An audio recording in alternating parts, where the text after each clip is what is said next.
Hola, buenas tardes. El día de hoy vamos a exponer, somos el grupo número 4 y el tema que nos ha tocado hablar es el libro cuarto del Código de la Niñez y de la Adolescencia. El libro cuarto habla de la responsabilidad del adolescente infractor y el título primero son las disposiciones generales, donde englobamos algunos artículos, el 305, 306, 307, 308, 309 y 310, donde manejamos los temas de la inimputabilidad del adolescente y del niño, las responsabilidades, las excepciones, la legalidad, la determinación de la responsabilidad y la responsabilidad de los adolescentes y comunidades indígenas. Como también podemos ver que podemos hablar del título 2 de los derechos y garantías del juzgamiento, donde tenemos el artículo 311, 312, 314, 315, 316, el artículo 317, el artículo 318, el artículo 319, el 320, el 321 y el 322, donde podemos observar que hay una presunción de la inocencia, el derecho de ser informado, donde hablamos del derecho de la defensa, el derecho de ser oído e interrogado, la celeridad procesal, derecho de ser instruido sobre las actuaciones procesales, la garantía de reserva, garantías del debido proceso de impugnación, garantías de proporcionalidad, cosas juzgadas, excepcionabilidad de la privación de la libertad y separación del adulto.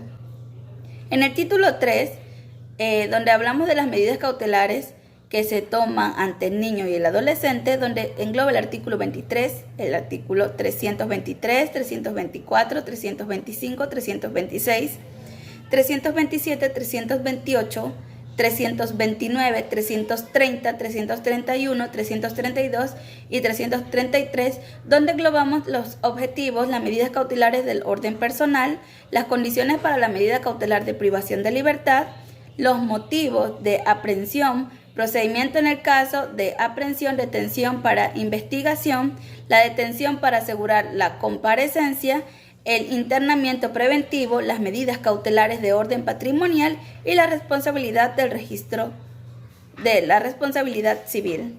A continuación viene mi siguiente compañera. El Código de la Niñez y Adolescencia es una ley que contiene y garantiza una mejor calidad de vida para la niñez. Se basa en los principios de la Convención y la construcción organizada de la participación social en torno a crear una nueva forma de relación social mediante el ejercicio y la defensa de los derechos humanos. En el artículo 334, clase de acción. La acción para el juzgamiento y adolescentes infractores de dos clases: participación de inclusión social y pública de instancia particular de acuerdo con el Código de Procedimiento Penal. La información de acción privada se las tratará como de acción pública de instancia particular. En el artículo 336, los productores de adolescentes infractores dependientes del Ministerio Público existirían procuradores de adolescentes infractores para la instrucción de los procesos que aparezcan comprometida la responsabilidad un adolescente. ¿Qué quiere decir adolescentes? El artículo 337, el ofendido podrá participar en el proceso y podrá formular los recursos correspondientes cuando lo crea necesario para la defensa de sus intereses por intermedio del procurador. Los recursos es una resolución fiscal. Pide su reforma o anulación total o parcial, o sea bien el juez o el tribunal. Buenas noches, compañeros. A continuación, forma de determinaciones anticipadas, cumplimiento de las obligaciones acordadas. Si el adolescente cumpliere sus obligaciones acordadas, el fiscal le solicitará al juez que archive el caso. Caso contrario, pediría que continúe con el proceso de juzgamiento. remisión con autorizaciones judiciales. Si el adolescente comete una infracción, como por ejemplo, si es robo a mano armada o comete un crimen, la pena máxima es de 5 años. La audiencia de juicio. El juez indicará el día y la hora señalados con la presencia de las autoridades respectivas, como el juez, el fiscal, ¿sí?, el adolescente y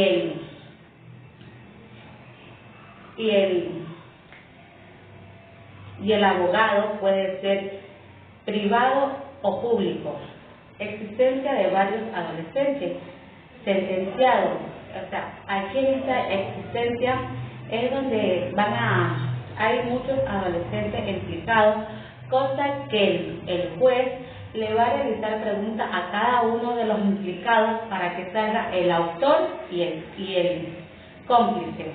Tiempo de las medidas socioeducativas. El juez especializado en adolescentes es quien va a determinar las medidas educativas y el tiempo donde deberá cumplir sus obligaciones. Ya su periodo de educación podrá ser privada de su libertad. Después del parto se le dará 90 días. Esto quiere decir que al adolescente después de dar a luz se le dan 90 días, pero en casa por cárcel. Después que cumpla esos meses, nuevamente la llevarán al centro penitenciario. Impugnación, presentación del recurso de apelación, ¿sí?, que se interpone un recurso contra una nueva resolución judicial. Esto quiere decir que los familiares van a apelar para hacer nuevamente una audiencia y se aclaren bien los hechos, ¿sí?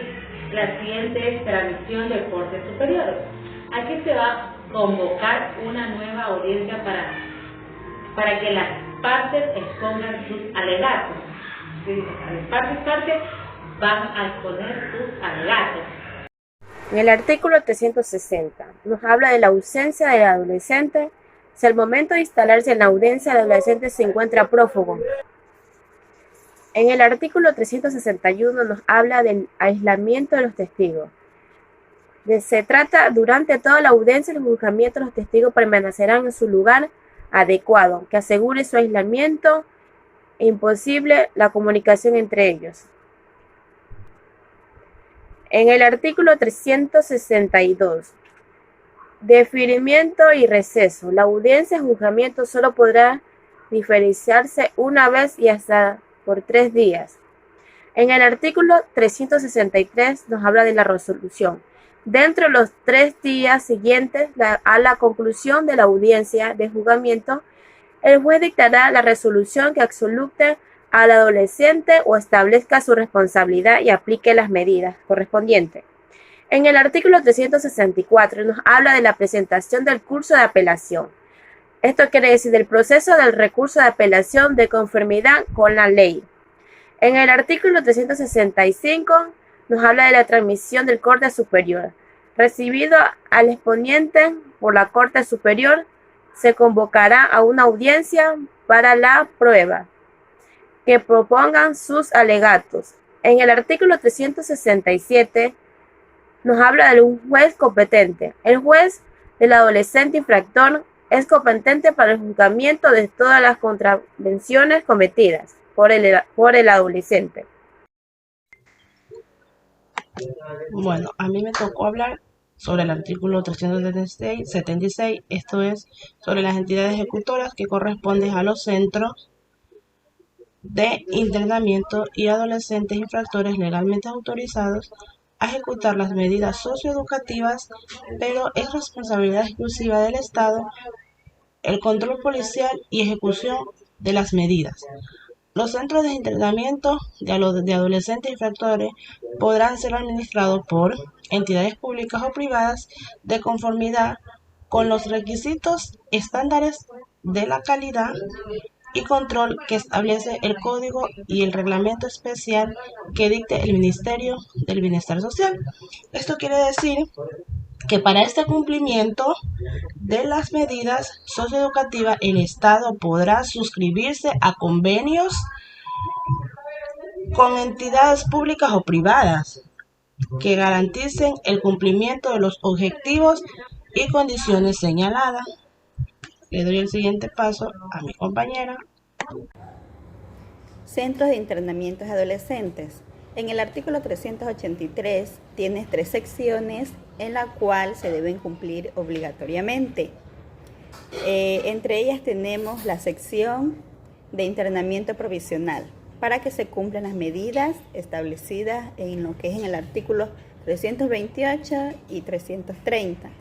La sección de orientación y apoyo para el cumplimiento de las medidas de internamientos de fin de semana e internamientos de régimen semiliberal. La sección de internamiento para el cumplimiento de la medida socioeducativa de internamientos institucional. Entre los artículos 384 hasta el 386, esta nos habla de la obligatoriedad del Estado en crear los centros de internamiento de adolescentes infractores. Es decir, el Estado podrá suscribir convenios con entidades públicas y privadas donde garanticen el cumplimiento de los objetivos planteados. Es obligación del Estado y municipios proveer los recursos suficientes para el funcionamiento de dichos centros. También tenemos la prevención de la infracción penal de adolescentes. El artículo 387 trata que es responsabilidad del Estado y de la sociedad definir, ejecutar planes de programas que se encaminen a la formación y prevención de infracciones de carácter penal. También tenemos disposiciones transitorias. Esta tiene un sinnúmero de disposiciones. Entre ellas tenemos como primer punto quienes ocupen los cargos de ministros, jueces de la Corte Nacional de Menores. Estos pasarán a formar parte de la función judicial, cuya sede será donde ellos ejerzan jurisdicción. Ellos tienen un plazo de 60 días. También tenemos los que ejercen los cargos de presidentes de los tribunales menores. Ellos pasarían a ocupar los cargos de juez de la niñez y adolescencia, también asimismo en un plazo de 60 días. Los vocales médicos y educadores de los tribunales de menores y de las cortes distritales, así como el equipo técnico de menores, pasarían a formar parte de la oficina técnica. Los cargos antes mencionados se sujetarán a lo prescrito en la Ley Orgánica de la Función Judicial. En cuanto a lo que son las disposiciones transitorias, podemos observar la quinta en los juicios de alimento que a la fecha de expedición de la tabla de pensiones alimenticias mínimas se encuentran en trámite en la función judicial. La sexta disposición que a partir de que entre en vigencia la tabla de pensiones alimenticias mínimas, ninguna pensión alimenticia podrá ser inferior a la mínima establecida en dicha tabla. Tenemos la disposición séptima que el Ministerio de Salud Pública implementará en un plazo no mayor a 360 días una unidad de investigación genética. Y por último tenemos la octava disposición: en el plazo de 180 días a partir de la aprobación de esta ley, los municipios que no han creado las juntas de protección de derechos. Muchas gracias.